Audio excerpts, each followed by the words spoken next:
Gracias por estar aquí de nuevo. He planteado un poco la charla en base a cómo ha ido las diferentes investigaciones que he hecho, ¿vale? Cómo ha ido llevando al trabajo que hago ahora.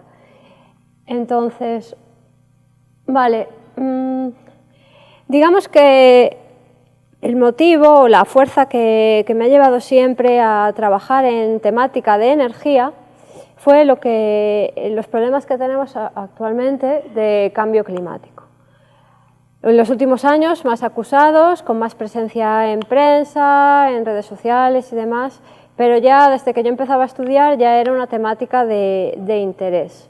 ¿Vale? Todos sabemos lo que es el cambio climático, ¿no? Es un cambio en el clima, en lo cual nosotros lo medimos a través de diferentes maneras, con diferentes modos de observar la Tierra. Entonces, por ejemplo, un primer modo de observar la Tierra es medir su temperatura. ¿Cómo medimos su temperatura? Bueno, tendríamos diferentes maneras, ¿vale? Podemos colocar termómetros en estaciones meteorológicas, igual que las que usamos para ver qué tiempo va a hacer mañana, si va a llover o no, si tengo que coger el paraguas, pues estas mismas nos ayudan a hacer registros a lo largo de la historia de la temperatura a lo largo en todo el planeta. Zonas en las cuales no tenemos estaciones meteorológicas, no tenemos disponibilidad de esta información. Entonces ahí, ¿qué es lo que hacemos? Vamos a información satelital, ¿vale? Recurrimos a imágenes adquiridas desde satélite. Entonces, bueno, pues aparte de ver la forma de la Tierra y que nosotros veamos las imágenes y digamos, por ejemplo, mira, pues ahí está mi casa, tenemos otras utilidades como ver la temperatura de la superficie de la Tierra. La evolución a lo largo del tiempo nos ha ayudado a ver este cambio. Por otra parte, también hemos medido el nivel del mar. Aquí ya entramos en una complicación mayor, porque no podemos medir el nivel del mar con un utensilio, con un instrumento como un termómetro, ¿vale? Porque es variante. Entonces, bueno, tenemos sensores de mareas colocados a lo largo de la costa, tenemos información desde satélite y todo ello, bueno, pues nos ha llevado a ver cómo ha aumentado el nivel del mar. También imágenes desde satélite que nos han ayudado a ver cómo ha ido retrocediendo, ¿vale?, la capa de hielo en el Polo Norte, principalmente. Aquí voy a hacer un inciso, es una curiosidad que no sabe mucha gente, y es que normalmente cuando hablamos de cambio climático y deshielo, pensamos inmediatamente en el deshielo del Polo Norte, ¿verdad? Y no solemos pensar en el deshielo del Polo Sur. ¿Por qué? Pues resulta que el Polo Norte no es un continente, es una capa de hielo flotando sobre el agua, ¿vale? Con lo cual la interfaz entre agua y hielo es mucho mayor y ayuda a que se produzca el deshielo. El Polo Sur sí que es un continente. ¿Esto qué significa? Que hay tierra debajo del hielo. Por eso es más difícil, por eso de momento aún no tenemos estas noticias de que haya deshielo, ¿vale? ¿Por qué? Porque hay hielo, tierra, y entonces el agua, para que se funda el hielo, le cuesta entrar, ¿vale? Ahora bien, el día que entre agua por ahí y empiece a deshelar el Polo Sur, ahí ya sí que tenemos un problema importante. Pero de momento hemos estado midiendo y no, de momento aún no se está produciendo deshielo a gran escala. Otro de los efectos que hemos medido, prueba del cambio climático, es la deformación de la Tierra. Vale, no sé si habéis estudiado lo que es la distribución de masas, pero todos sabemos la forma que tiene la Tierra, ¿verdad? Achatada en los polos. Bien, ¿esto por qué es? Pues en parte porque tenemos mucho hielo, o sea, un gran peso achatándolo. Bien, como hay un deshielo, fijaros que la deformación es mayor en el Polo Norte, como hemos comentado, porque el deshielo es mayor. Bueno, el peso sobre la Tierra en ese polo se está reduciendo, de manera que la Tierra se está deformando hacia arriba, ¿vale? Y achatando por los extremos, porque el agua se está redistribuyendo más hacia la zona del Ecuador. Bien, este estudio es muy interesante porque ayuda a ver cómo se va a distribuir el agua cuando hablamos de cuando sube el nivel del mar, todas las ciudades que están en la costa van a quedar inundadas. Bueno, pues ahí depende. Cuanto más cerca esté la ciudad, aunque esté en la costa, cuanto más cerca esté del Polo Norte, como ahí la Tierra se está levantando, ¿vale? Tendrá menos posibilidades de quedar inundada. Si nos vamos a la zona del Ecuador, fijaros en la línea azul es la zona de cero deformación, ¿vale? Todo lo que veamos en azul es deformación hacia adentro y en rojo es hacia afuera, ¿vale? Entonces, digamos que en resumen estamos viendo que la Tierra se está adquiriendo de nuestra forma achatada a forma de balón de rugby, ¿vale? Muy despacito, no va a ser mañana, pero vamos, es otro de los efectos que estamos viendo del cambio climático. Bien, entonces, me diréis, ¿qué tiene que ver todo esto con energía? Bueno, tenemos cambio climático medido con muchas evidencias. Vamos a ver realmente si esto depende de nosotros, ¿vale? Del ser humano, de las actividades. Bueno, pues midiendo la cantidad de oxígeno en el agua, ¿vale? Vemos que las zonas en las que hay menos oxígeno y hay más contaminación por nutrientes, ¿qué os parece? Están más bien cerca de donde hay más presencia humana, ¿verdad? Más zonas de costa, fijaros cómo tenemos Europa, ¿vale? La costa este americana. Bueno, entonces puede ser que algo tenga que ver con nuestra actividad. Después vemos el deterioro del aire. Esto sí que, bueno, a lo mejor ahora ya no tanto, no habéis oído hablar tanto de la reducción de la capa de ozono, el agujero de la capa de ozono, pero sí que habréis oído algo sobre las emisiones de CO2, gases de efecto invernadero, cómo reducen la calidad del aire.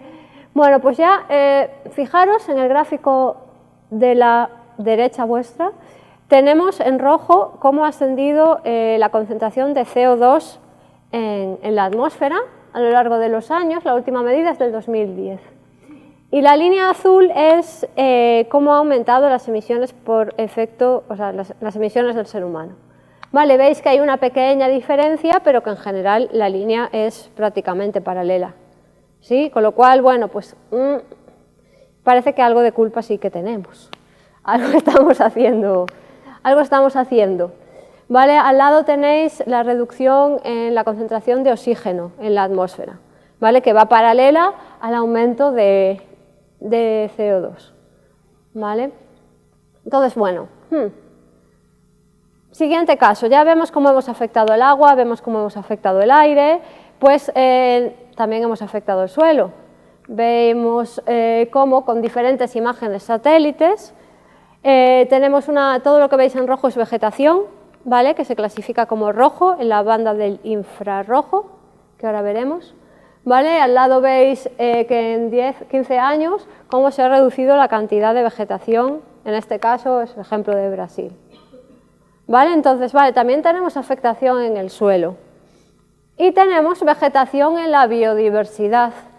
En rojo, en el mapa de la izquierda, veis la evolución de una zona urbana y cómo se ha ido reduciendo la zona de vegetación en verde. ¿Vale? Y al lado, bueno, yo como soy gallega y ahí tenemos mucho problema con el eucalipto, vemos cómo hemos ido metiendo especies invasoras. Sabemos lo que es eso, ¿verdad? Pues vemos el avance del eucalipto, ¿vale? Esto sería en el 1990, a los años 2010, hemos duplicado la población de pies de eucalipto en España. ¿Vale? Lo cual a priori no sería grave porque no deja de ser un árbol más, pero no es una planta propia de esta localización, de manera que nos está afectando al resto de vegetación, al resto de fauna, promueve la aparición de incendios y demás. ¿Vale? Entonces ya hemos visto cómo hemos afectado al agua, al aire, al suelo y a la biodiversidad. Bien. Entonces, dentro de todo esto es donde se enfoca la energía, ¿vale? Vamos a ver, desde diferentes comités expertos, ¿vale? Ya en el 2014 se empezó a confirmar que sí, que era cierto, que el efecto de la actividad humana en estos cambios sobre la Tierra, y a decir, bueno, pues tendremos que empezar a hacer algo. Vale, hasta ahí solo se decía tenemos que hacer algo, realmente tampoco se estaba haciendo mucha gran cosa, ¿vale? Pero sí que empezaron a aparecer las primeras propuestas de proyectos de investigación para ver cómo paliar o cómo mejorar nuestra afección sobre la Tierra y demás, ¿vale? Uy, perdón. Ya en el 2015, en el Acuerdo de París, que a lo mejor sí que nos suena más porque ya aparecen las noticias, ¿vale? Empezamos a acotar y a poner números y a decir, bueno, tenemos que limitar a 1,5 grados el aumento de temperatura de la Tierra. Tenemos que minimizar el aumento de las emisiones, que dejemos de emitir, ¿vale? CO2. ¿Vale?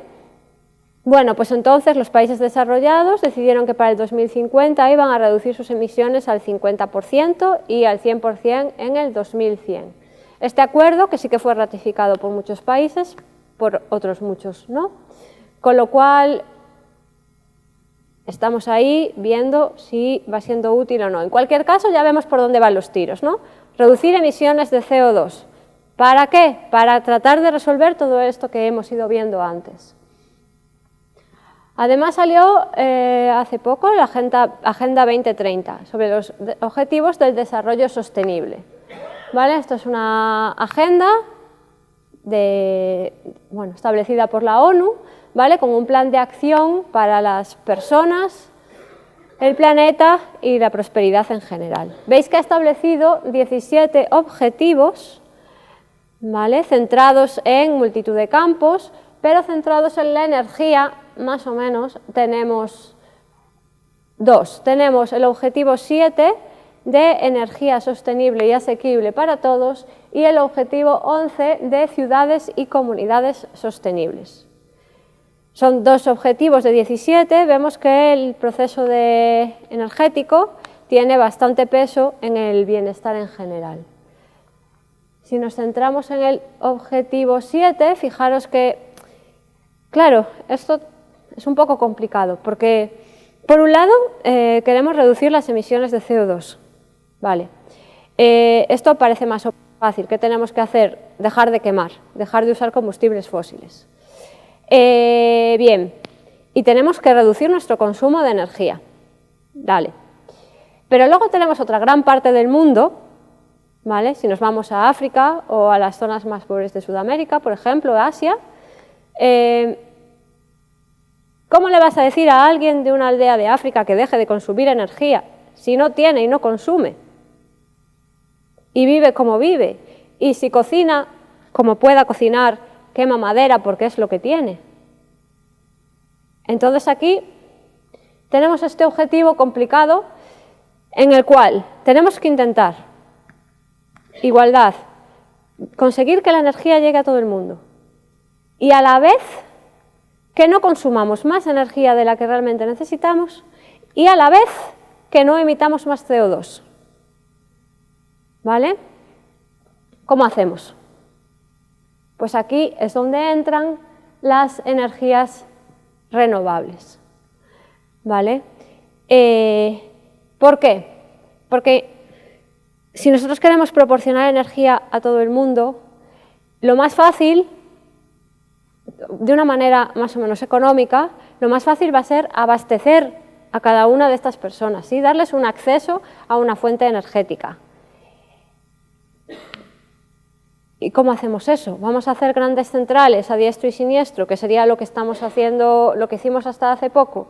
Al final es mucho más coste, mucha más inversión, necesitamos que haya el recurso cerca, ¿vale? Fijaros, por ejemplo, la central térmica de Aspontes en Galicia, central térmica de carbón. Nosotros tenemos carbón en Galicia, pero no era de gran calidad, con lo cual al final era más barato traer carbón de China para quemar en Galicia. ¿Esto qué significa? Que no solo tenemos las emisiones de carbón de la central, sino todas las emisiones de carbón de transporte de ese carbón desde China a Galicia. Pero pasa con el sol, por ejemplo? Todo el mundo tenemos sol, ¿sí? En todas partes. Hay días que llueve, pero por lo general tenemos sol. Tenemos viento, ¿vale? Entonces, ahí es donde viene la gran idea y un poco lo que lleva a toda mi investigación hasta ahora, ¿vale? Tenemos que reducir, por un lado tenemos que reducir nuestro consumo, nosotros como personas del primer mundo responsables con el planeta, y por otro lado tenemos que conseguir producir energía igualmente emitiendo menos CO2. Vale, entonces aquí es donde os voy a enlazar un poquillo las investigaciones que he realizado, ¿vale? Las he ido colocando a lo largo de mi carrera, veis en el mapita, según el centro donde se haya estudiado, para que sepáis un poco en qué centros se estudia también cada cosa, ¿vale? Así tenéis una doble visión. Vale, por un lado, resulta que tenemos una herramienta, hasta ahora he hablado de información satelital, ¿sí? Con la información satelital nosotros lo que trabajamos es con imágenes en muchas bandas espectrales.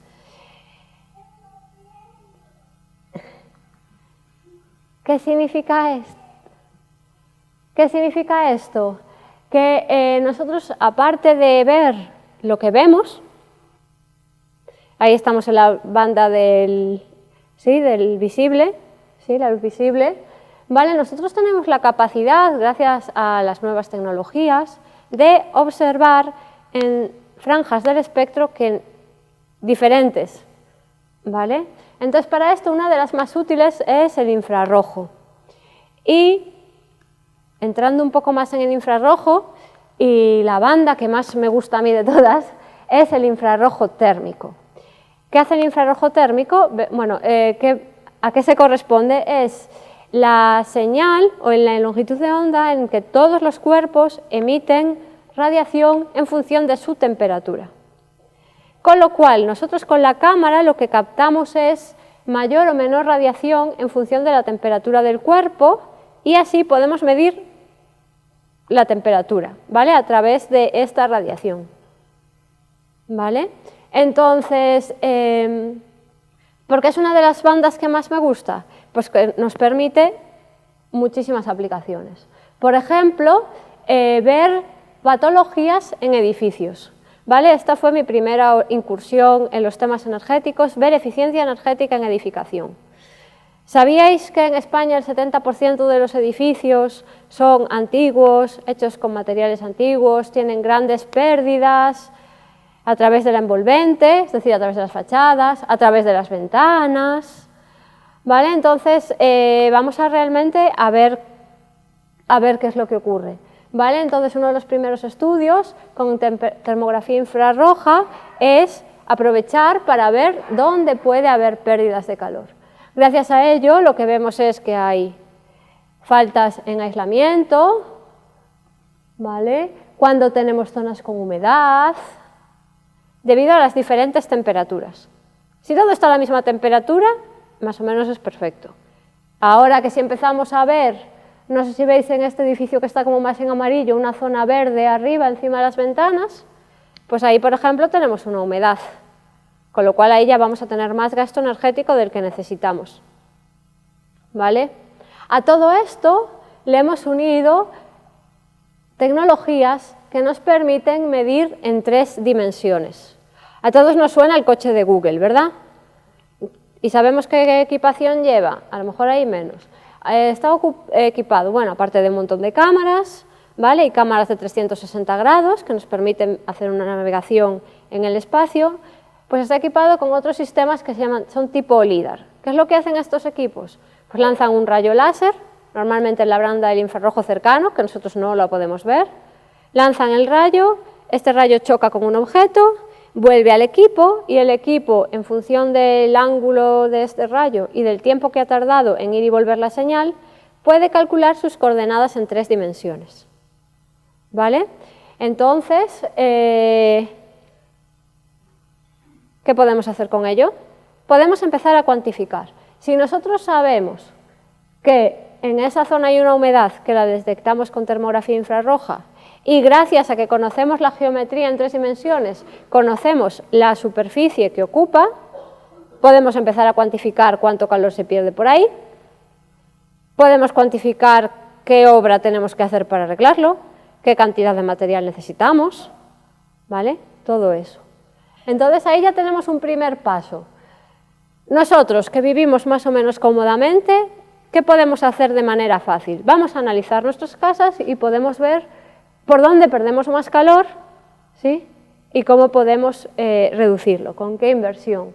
¿Vale? Solo usando 2 técnicas que están a nuestra disposición, la termografía infrarroja y la información en 3 dimensiones. ¿Vale?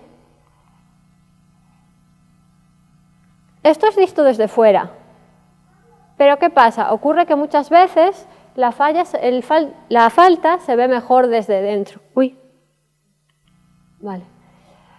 Entonces, si hacemos esa misma inspección desde el interior, ya no solo vemos estas posibles faltas en aislamiento, sino que además podemos ver fallos en nuestra instalación eléctrica, ¿vale? O si tenemos fugas en nuestra instalación de calefacción, si hay fugas de agua o demás, ¿vale? De modo que tenemos una doble vertiente ya para controlar perfectamente nuestro edificio y nuestro consumo ya solo de calefacción, ¿vale?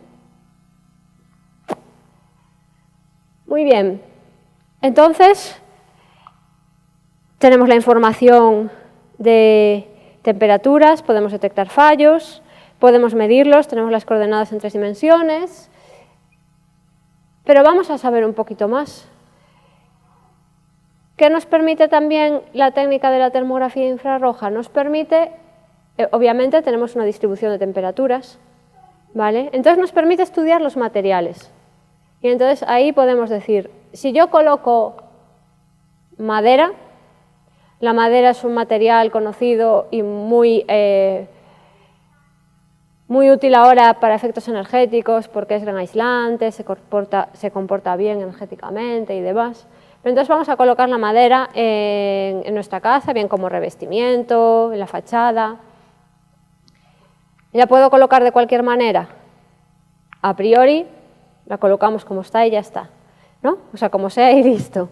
Vale, pero ¿qué ocurre? Pues resulta que hay materiales como la madera que no transmiten la temperatura por igual en todas las direcciones. ¿Vale? Lo tenéis ahí dibujado, veis que hay 3 direcciones, tangencial, radial y axial, en función de cómo esté la fibra, ¿vale? Todos habéis visto troncos cortados de madera, ¿sí? Y vemos las fibras que están en perpendicular a nosotros, ¿vale? Pues la transmisión de calor en la madera es distinta si va así, en paralelo al corte, si va a través del eje o si va a lo largo de las fibras, ¿vale? Pues todo eso lo hemos medido. ¿Por qué? Pues porque resulta que si colocáramos la madera en forma así, mirando hacia afuera las fibras, tendríamos una transmisión directa de calor, así que todo el efecto de aislamiento que pretendíamos tener al colocar la madera, pues ya lo estamos perdiendo, ¿vale? Entonces, esta es otra de las aplicaciones que nos ha permitido estudiar esta técnica, ver cómo es mejor que coloquemos los diferentes materiales para maximizar su efecto de aislamiento.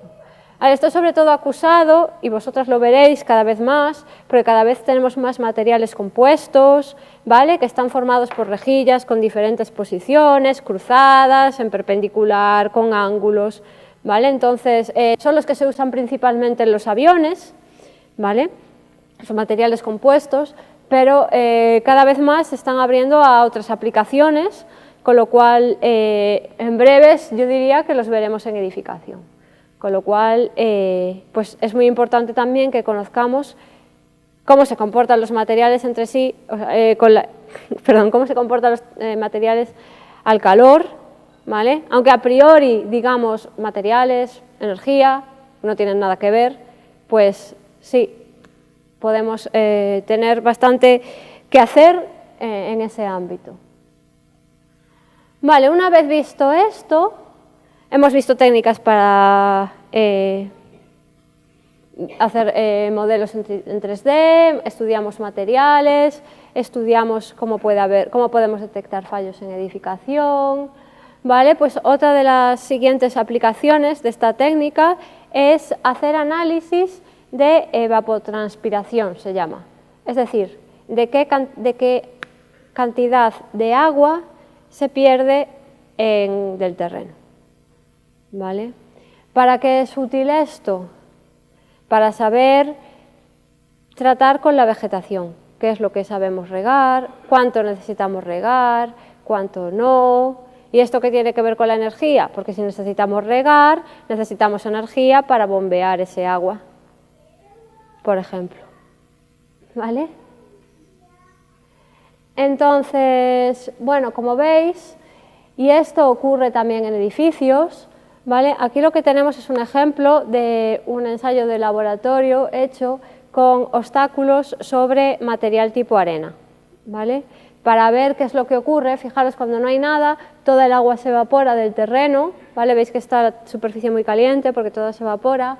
Cuando empezamos a tener elementos en el terreno, ya la distribución del calor es distinta, ya no se evapora todo el agua, sino que tendremos como una gran zona de sombra, ¿vale? En la cual sí que se mantiene el agua en el terreno, en el material, no se evapora. Vale, en este caso la aplicación se hizo para estudiar posibles configuraciones de vegetación para evitar desertificación, pero esto también puede sernos útil para hacer estudios de urbanismo, ¿vale? Para ver estudios de radiación solar. Fijaros que cuando tenemos un elemento solo no pasa nada, cuando tenemos diferentes configuraciones podemos tener unas que hagan sombra a las otras. ¿Vale? Entonces, por ahí, bueno, tenemos una menor disipación del calor del suelo, pero también tendríamos un menor aprovechamiento del sol por parte de los elementos. ¿Vale? Y mientras que el aprovechamiento del calor en el suelo es útil para vegetación, para urbanismo es totalmente contraproducente, porque entonces ahí entramos en lo que se llaman islas de calor. ¿Sí os suenan islas de calor algo? Todos, bueno, pero seguro que habéis ido a Madrid y cuando vais a Madrid hace un calor horrible entre los edificios, mucho más que aquí. ¿Eso a qué se debe? A que como tenemos obstáculos, al paso del aire tenemos acumulación de calor. ¿Vale? Para la vegetación es muy útil porque evitamos que se evapore el agua del suelo y entonces la vegetación tiene agua de la que alimentarse. Para urbanismo ya no está, o para confort térmico ya no es tan útil porque a nadie le gusta, o sobre todo si es verano y quieres refrigerarte, vas a tener que tirar de aire acondicionado porque por culpa de todos los edificios la temperatura fuera es mucho más alta. ¿Vale? Entonces, como veis, realmente todos los estudios tienen como varias aplicaciones entre sí, solo hay que saber mirarlas. Vale, entonces, visto esto, vemos el efecto en el terreno, vemos la configuración entre edificios, en este caso entre vegetación, pero entonces yo, como venía del ámbito de la edificación, decidimos pasar al estudio de edificación. Entonces, con una primera incursión, ¿vale? Usando técnicas, las que vimos antes, de modelado tridimensional, en este caso aéreo, ¿vale? Todos sabemos lo que es un dron, pues montando sensores en los drones, ¿vale? Bien cámaras fotográficas, bien los sensores LIDAR, nosotros podemos tener una nube de puntos, ¿vale? Y si en estos mismos drones montamos una cámara termográfica, podemos tener los valores de temperatura en los tejados, por ejemplo. Entonces, ¿qué hemos estudiado? Hemos hecho diferentes técnicas de procesado, ahí entra la rama de programación, ¿vale? Para sacar los tejados y de toda esta información los parámetros que van a influir en el aprovechamiento de la radiación solar, ¿vale? La inclinación del tejado, su orientación, su superficie y si hay elementos que le hagan sombra. ¿Vale? Entonces, en este primer estudio lo que hemos hecho fue caracterizar los tejados según su mayor o menor idoneidad para la colocación de paneles. Los rojos son poco adecuados, los verdes son idóneos y los azules y amarillos son intermedios. ¿Vale? Todo esto con las técnicas que hemos visto. Veis que al final todas las técnicas se pueden usar para un montón de cosas. Bien, una vez visto lo que podemos hacer con técnicas de medición desde el terreno o desde drones, o sea, todo más o menos desde una situación una posición más o menos cercana, ¿vale? Esto tiene una desventaja y es que implica que necesitamos un operador que vaya a hacer las mediciones, ¿vale? Bien que lleve el dron para hacer las medidas, bien que mida con la cámara termográfica, y claro, nuestro alcance al final es limitado. Luego, aparte, la regulación en el tema de drones, aquí, como ya os he dicho, vamos resolviendo los problemas según nos aparecen. Bueno, pues resulta que no se pueden volar drones en zonas urbanas, con lo cual, ¿qué hemos hecho? Pues recurrir a datos satelitales. Todos, absolutamente todos de nosotros, tenemos disponibles información satelital tanto de la NASA, Estados Unidos, como de la ESA, que es la Agencia Espacial Europea, ¿vale? Está totalmente abierta para que nos podamos descargar, que podamos usar, trabajar con ella, visualizar, lo que queramos.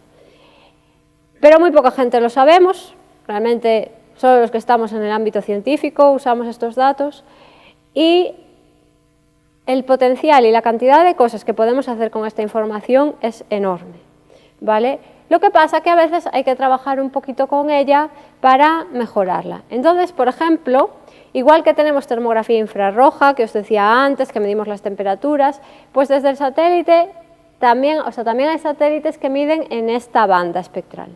Vale, el problema es que el sensor es muy caro y entonces nos da imagen de muy poquita resolución. Son las que tenéis aquí abajo, ¿vale?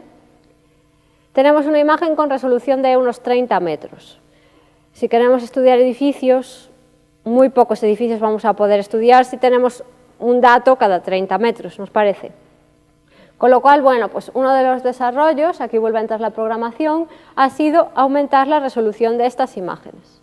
Entonces ahora, no sé si lo podéis apreciar bien, pero en la imagen de abajo tenemos una interfaz una interfaz de costa que está muy difuminada, muy poco definida, ¿vale? Y en la imagen de arriba, en la que hemos aumentado 3 veces su resolución, a 10 metros, ya la podemos ver mucho mejor. En la imagen de la derecha tenemos unas zonas de regadío. En la imagen de abajo se ven como más cortadas, ¿vale? Mientras que en la imagen de arriba, con resolución mejorada, podemos marcar exactamente por dónde pasan estos caminos de regadío, ¿vale? Entonces, simplemente, ¿qué hemos hecho? Pues mejorar un poquito la información que nos dan gratis estas agencias, en este caso estas agencias de información espacial, para llevarla a nuestros propósitos. Bien. Y entonces aquí es donde entran los desarrollos que estamos haciendo en la Universidad de Salamanca con la Cátedra Iberdrola, ¿vale? Vamos a plantear todo esto para hacer la gestión energética y nos hemos centrado en primer lugar en energía solar. ¿Por qué la energía solar? ¿Qué es lo que llevo diciendo todo el rato? Pues porque, fijaros, esto es un mapa de horas de sol en Europa. En España tenemos al año más de 2000 horas de sol, ¿vale? En Alemania tienen menos de la mitad. La potencia instalada en España de energía solar son 5 gigavatios, en Alemania son 40. Con la mitad de horas de sol tienen 8 veces más potencia instalada. Si con la mitad de horas de sol pueden sacar 40 gigavatios, ¿cuántos podremos sacar nosotros si tenemos el doble de horas de sol? ¿No? Ahí estamos desaprovechando nuestro recurso. Con lo cual, luego aparte, si nos paramos a analizar el resto de energías renovables, la energía eólica la tenemos muy aprovechada. Hasta que vengáis vosotras y empecemos a diseñar nuevos aerogeneradores para aprovechar mejor la energía, de momento no tenemos mucho más que hacer. Energía hidráulica está útil, de todos modos ya está bastante aprovechada y tenemos el problema de que cada vez tenemos menos agua en España. Entonces, si estamos en Andalucía con cortes de agua para la población, parece que no es muy ético que estemos jugando con el agua para bombear y generar energía, ¿no?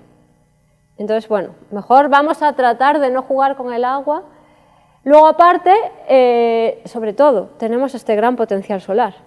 Vale, a nivel geotérmico, que sí que en los países del norte tenemos grandes instalaciones de calefacción para edificios, por distritos, por ciudades, aprovechando el calor de la tierra, resulta que nosotros esa capacidad no la tenemos tanto porque nuestra geología no es propicia, ¿vale?, para tanto almacenamiento de calor.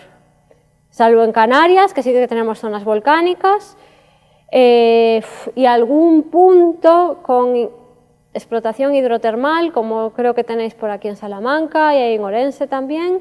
No tenemos gran potencial de explotación geotérmica, salvo que sea en nuestra casa particular a pequeña escala, que de ahí sí que podemos sacar energía para abastecernos y calefactar, a gran nivel, de manera que nosotros podamos generar energía a partir de la energía del suelo, pues no tenemos esa capacidad. De forma que, y siguiente tipo de energía de las mareas. Con toda la costa que tenemos en España, bueno, resulta que la costa del Mediterráneo, las mareas son casi inexistentes, de manera que poco podemos explotar, y además casi toda la explotación es a nivel turismo, que también es una gran fuente de ingresos, con lo cual mejor ahí mucho no tenemos que hacer. Si nos vamos a la costa del Atlántico, tenemos la costa de Galicia, pero ahí tenemos las rías, que son muy ricas, en fauna y tienen mucha biodiversidad, de manera que poner instalaciones reducirían la biodiversidad y ahí tendríamos otra pérdida. Vale, y aquí estamos tratando de optimizar, queremos tener energía, pero no queremos destrozar el resto de recursos que tenemos. Vale, entonces, la energía mareomotriz en España, de momento, ¿vale? De nuevo aquí os animo a que trabajéis en ello y desarrollemos nuevas tecnologías, pero de momento parece que la más fácil y la que tenemos vergonzosamente desaprovechada es la energía solar. Con lo cual, ¿en qué estamos trabajando? Por un lado, ¿vale?, en automatizar la extracción de tejados. Y aquí vamos a también echar una lanza. Resulta que, y a lo mejor tampoco lo sabemos, hay en España un instituto que es el IGN, el Instituto Geográfico Nacional, que tiene vuelos LIDAR e imágenes aéreas de toda España, también en abierto para que nos podamos descargar. Con lo cual, toda esa información que os comenté antes, que sacábamos de drones y demás, alguien la ha adquirido por nosotros y está disponible para su descarga, ¿vale? De manera que ya digamos que lo que estamos haciendo es aprovechar información que hay disponible. Vale, entonces esta información la hemos usado para extraer de manera automática nuestros tejados. Eso por un lado. Por otro lado, la información satelital que tenemos de temperatura del terreno lo hemos usado para desarrollar modelos de radiación solar. ¿Vale? Si nosotros ahora tenemos radiación solar medida en ciertos puntos donde hay estaciones meteorológicas, ¿vale?, fijaros qué distinto es de tener 2 puntos de información a tener toda esa red de información en 2 dimensiones, ¿sí? Gracias a esto nosotros podemos desarrollar modelos matemáticos que me digan que si yo aquí tengo una radiación solar de 5 kilovatios hora, allí a lo mejor es de 10. ¿Vale? Nosotros podemos hacer modelos matemáticos de interpolación, ¿vale?, como cuando usáis funciones, para sacar la radiación solar en el espacio. Entonces, ¿qué hemos hecho? Hemos mezclado ambas cosas, ¿vale?, en nuestra herramienta. Entonces, nosotros, si clicamos en un tejado, podemos calcular 2 cosas. Por un lado, la cantidad de producción, porque sabemos la colocación del tejado, el modelo solar, entonces ya podemos calcular qué radiación recibe y cuánto puede producir ese tejado, ¿vale? Y por otro lado, os sonará lo que es el catastro, ¿Sí? Todos tenemos que declarar nuestros bienes al catastro. Entonces, se ríen los padres.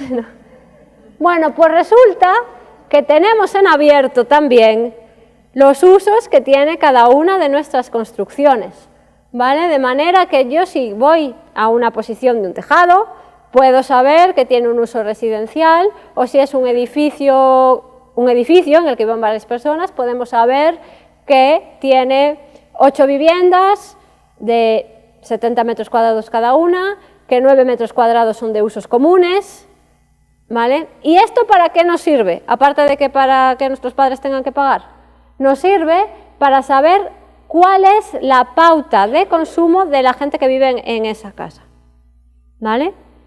Con lo cual, nosotros podemos tener curvas tipo de consumo. Si juntamos nuestra capacidad de producción con nuestra necesidad de demanda, ¿qué tenemos?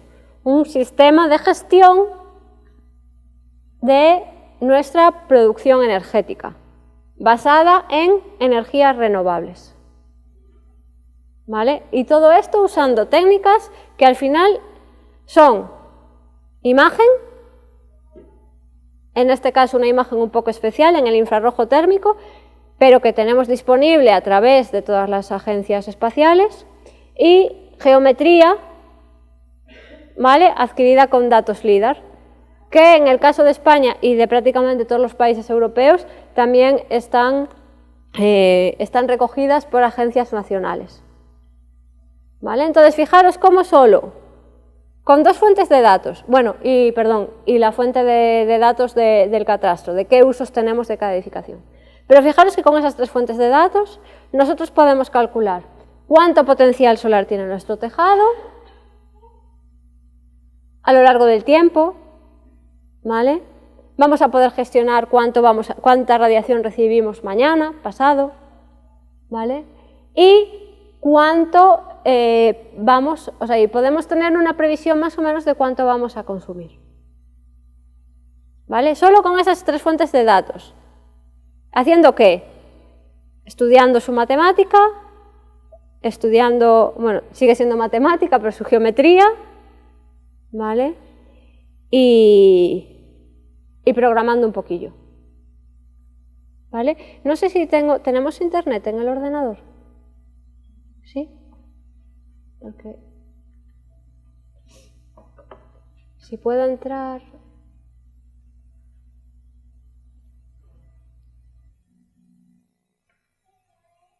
Vale. Fijaros, para que veáis que lo que estoy diciendo es verdad y que no me lo he inventado, os enseño aquí, bueno, esto es de Ávila, porque como trabajo en la Politécnica, pues el primer estudio lo hemos hecho allí, ¿vale? Si seleccionamos un tejado, ¿vale? Fijaros que ya de manera automática, solo haciendo clic, ya se nos cubren los datos de inclinación del tejado, de azimut. Al final esto no deja de ser geometría, ¿verdad? Tenemos un plano, calculamos su ángulo.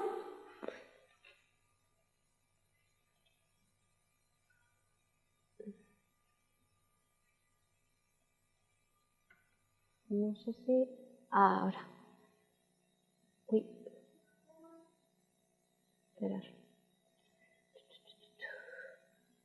Que no tengo acceso a toda la... Bueno, fijaros, tenemos, no me ha conectado bien con el catastro, tenemos los datos mensuales de producción solar, ¿vale? Lo tenemos en gráficos, según los meses, según las horas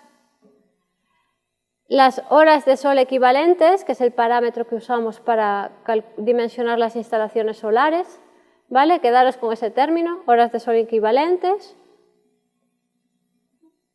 y los datos de consumo y la predicción para las siguientes 48 horas, en este caso es de cobertura nubosa, para planificar, por ejemplo, que mañana es mejor que tapemos nuestros paneles porque no van a producir nada.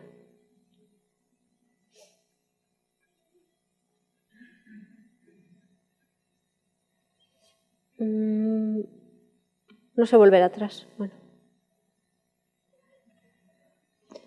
Bueno, pues con esto acabo la ponencia, ¿vale? Con las distintas aplicaciones y un poco para que veáis en qué trabajo, ¿vale?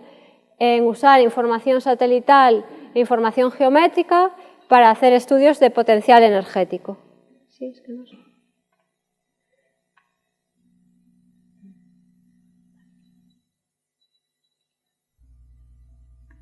Sí, ya está. No va.